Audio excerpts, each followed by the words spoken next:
We got the man Jimmy High Roller.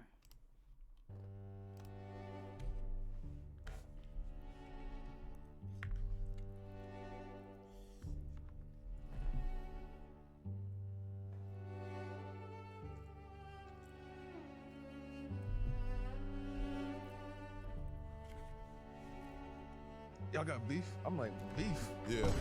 Like, we're out there competing, but beef? Kevin Love, Sharif Abdul-Rahim, Al Jefferson, Drew Gooden, Josh Smith, Tim Thomas, Antoine Walker, W. Lamar Kenyon. Odom, Jason That Williams, shit was so Horace funny. Grant, Otis Thorpe. The NBA season That is in shit was full crazy. swing, and it's about that time. We've got a new batch of hot takes to look at today. The good ones, the bad ones, and the downright atrocious. Yeah, sorry. Let's see them. Let's see them hot takes. May I for 7 to prepare your Bowler SB50 1 year.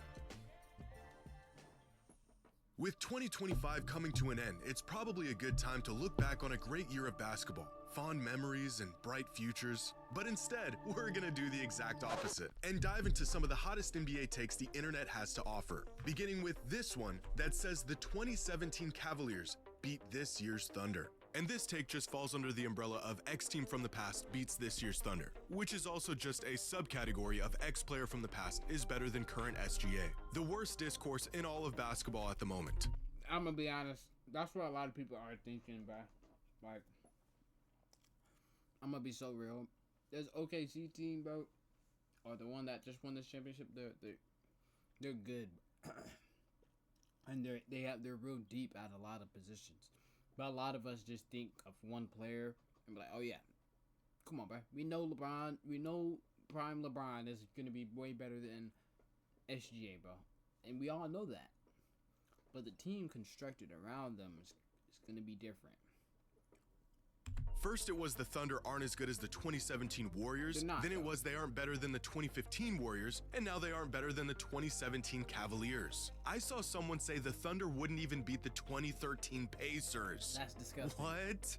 Can we just give it a rest? I knew one day fans of 2010s basketball would eventually become the unks that downplay the pedigree of future players and teams, but I didn't think it would happen this soon. We are now the 90s old heads we used to despise. How quickly we went from the Thunder are too inexperienced, to the regular season doesn't matter if you can't get it done in the playoffs, to, well, they won, but they barely squeaked it out over a mid-Pacers team. What exactly do the Thunder have to do to be taken seriously? Not only are they a great team, they do all the things we want great teams to do. They're homegrown, they play awesome defense, they're tough and physical, team-oriented ball, they don't rely on threes, they're deep, well-coached, composed. What other tests do they need to pass? I don't know who would win a matchup between the 2017 Cavs and this year's Thunder. That Cavs team was really good, and they did win one game in the finals against the greatest team of all time. But I do know that the Thunder have one of, if not the best defense in NBA history. defense is They're insane. 10 players deep, they have the reigning MVP, and they won an NBA championship. play 'em To say tomorrow, the champ. 2017 Warriors gotta Cavaliers play 'em would give the tomorrow. best team in the league today belt to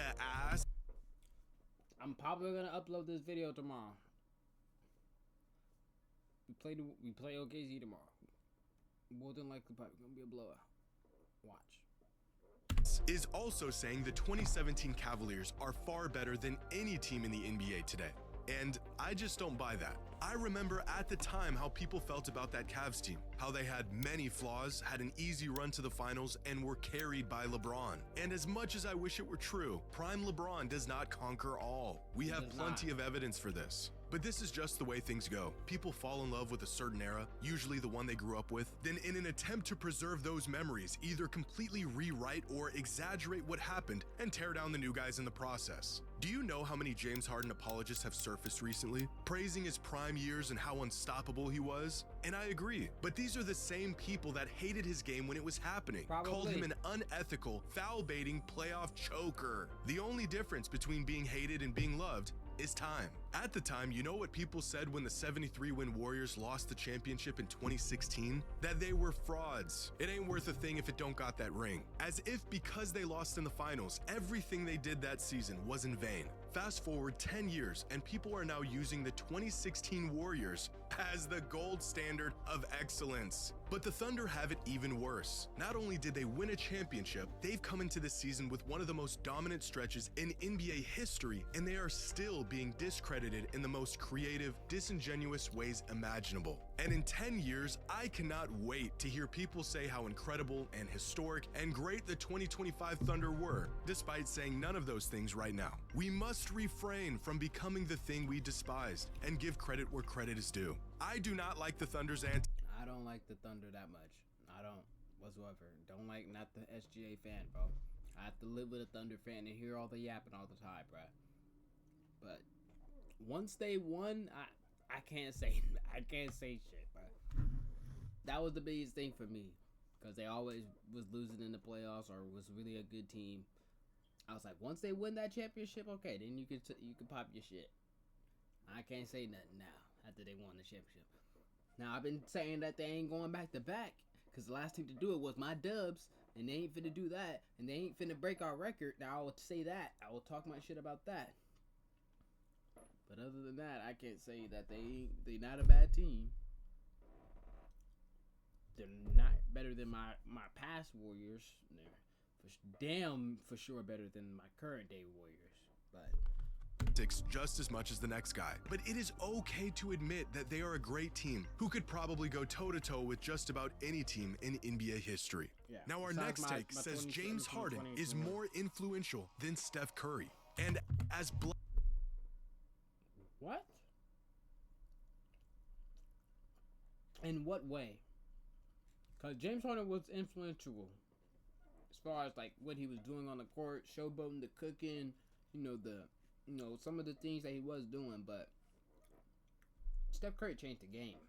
blasphemous as this may sound, there is some truth here. Steph may have single-handedly changed the course of NBA history more than any other player. On a macro scale, Curry caused a shift in the entire timeline of basketball. But on a micro scale, when you look around the league and the archetype of players we see today, you're more likely to see influences of James Harden, for better or for worse. The step backs, the physicality, the crafty downhill scoring, the ball-dominant combo guards, the ways in which players get their points, the foul baiting. In a perfect world, everyone would emulate what Steph does. But it's not a perfect world, and there's no one else on the planet who can do what Steph does. Harden's game, on the other hand, is replicable for a lot of players, sure. and it's effective enough to convert those players I into can successors. agree with that one. And this is probably where the natural course of the game was going to inevitably lead, but it was Harden who really perfected this ISO-heavy, change of pace, triple threat style of play that we see littered throughout. James Harden was the person that said, "I am the system."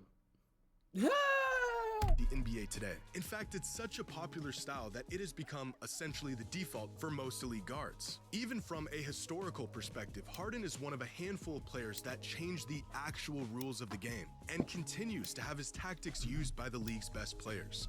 But Steph Curry is a singularity. He didn't just change the way players play the game, he changed the game itself. Not just with his three-point shooting, but with his emphasis on off-ball movement, his gravity from 35 feet out, and his demonstration as a smaller guard being the best player on a championship-winning team. And his influence will be felt long after he retires. James Harden did change the game. But Steph Curry may be the biggest game changer in basketball history.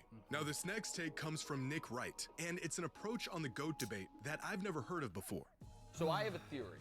If Jordan never existed and the universally accepted greatest player of all time was Kareem, because that's who it would have been, a guy like Tim Duncan would be in the GOAT debate. What people turned the GOAT debate into was not who's the greatest player ever, it's who reminds me of Michael Jordan the most, which is why Kobe is probably a touch historically overrated, because he is the most similar to Michael Jordan. Right. But because Mike was considered the GOAT, people elevated Kobe past a guy like Tim Duncan, who was just objectively better than him. Instead of the question being who's the greatest basketball player of all time, people asked that question, but what they were really asking is who's the most similar to Michael Jordan, and those are not the same thing. Yeah. Nick is 100% right here. Michael Jordan was such an overwhelmingly dominant and popular player that once it was established that he was the GOAT, the goalpost shifted to who is the closest thing to Jordan competition. Even things like what the greatest player should look like or what their role on the court should be changed because of Jordan. MJ was many things, but first and foremost, he was a scorer. And so scoring became the overwhelmingly largest indicator of greatness. How a player moves. Jordan was graceful and explosive, and so the next guy must also move like a cat and jump out of the gym. It wasn't who's the next great player, it was literally who's the next Michael Jordan. And of course that player was Kobe Bryant. Many fans will even use the logic of if MJ's the GOAT and Kobe's the closest thing to MJ, then he must be the second greatest player of all time. And although I have Kobe higher all time than a lot of fans, I do think this approach has plagued and hurt these conversations for decades now. Despite Tim Duncan's incredible impact throughout his career, the fact that he looked, acted, and played nothing like MJ certainly did not help his GOAT case. I think we're seeing this same issue with Nikola Jokic right now. Because his game isn't super flashy, he doesn't play above the rim, and he doesn't look like an ultra-elite, world-breaking basketball player, some fans just dismiss the fact that he is one of the greatest players the game has ever seen.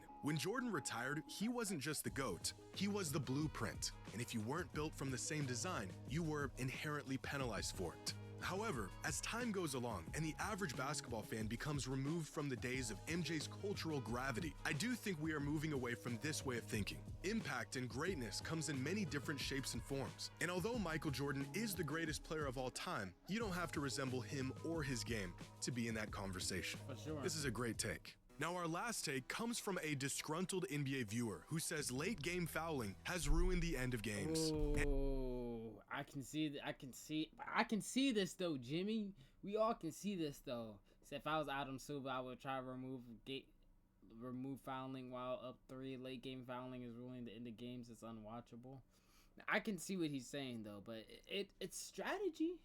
And I could not agree more. Watching the end of tight games these days is a special kind of torture. They say time travel isn't possible, but NBA teams manage to turn 30 seconds into 20 freaking minutes. And the worst part is, the only time this strategy is used is during good close games, absolutely butchering all the excitement of the moment. In the OKC Spurs matchup a couple weeks ago, the last 10 seconds of game time lasted nearly 12 minutes. This was a great game for 46 minutes with what could have been an exciting ending, pissed away with timeouts, commercial breaks, and free throws. And right when you think the bid is up and teams are gonna stop intentionally fouling each other and let the clock run out, they inexplicably foul again, and now you're stuck watching another Wingstop ad. Look at the play-by-play of the final 25 seconds of this game. What have they done at the play-by-play? Again. Yo. Now you're stuck watching another Wingstop ad. Look at this. 105, 24.9 is stayed at, bruh. Chad Holmgren personal foul 20.4. At the play-by 24 point. Now it's 10. Finally, the score has changed. Score has changed finally. The final 25 seconds of this game. This is the final 25 seconds. Look how long it's taking. What have they done to the game I love? 20 fouls, 24 subs, and not a single lead change to show for it. Intentionally fouling late in games has always been a thing, but it wasn't until fairly recently when teams started regularly fouling while up 3, attempting to preserve their lead. So now instead of one team fouling and the other team trying to avoid it by playing sound, disciplined defense, both teams are out there just chasing each other around getting fouls. Now, this shouldn't be a hot take, at least I don't think it should, but there are still a lot of fans who believe this is a legitimate strategy that shouldn't take a backseat to our viewing experience. They said imagine they got rid of running the ball and kneeling to end the games because fans didn't want to see it. No, that's why I was like trying to think of other sports that you can compare their situation to, but like, yeah. Said nobody cares, they're trying to win games. There's also no logical way to stop it. Fouling's a part of the game. That's like removing icing the kicker in the NFL or banning prevent defense. Do you think coaches care about fans or winning the game? Since it's a part of the game, sometimes it works in your favor. Says won't change anything. They'll find a loophole like they did with the take foul. Says got the whole entire game to get yourself to the point where this won't happen. By the way, it's a part of the game. Maybe in the All-Star game, I want to see a real basketball strategy, deciding whether to foul up 3 is. The priority of these teams is to win, not consider how entertaining it is for those watching. And this is a legitimate strategy, and I do agree to an extent. But that extent came and went a long time ago. Winning has always been a priority in the NBA, and that has never stopped the end of games from being entertaining before. A lot of people don't think this is a problem that needs to be fixed. But if we were trying to fix this issue, some plausible solutions may be once the clock reaches reaches a certain point, say 1 minute left, the team getting fouled gets 1 free throw and possession. Another suggestion some fans have made is 3 free throws on any intentional fouls committed beyond the three-point line within the final minute of game time. But virtually every possible solution offered up inherently penalizes the team with the lead, so it doesn't look like this strategy will be going anywhere anytime soon. You don't see this tactic play out in every close game, but when you do, get comfortable, buddy, because you're about to witness a 30-minute ad break with some occasional free throws. This is a great take, but let me know what you think. Share your hot takes in the comments below, and as always, the hotter, the better. W video by Jimmy, bro.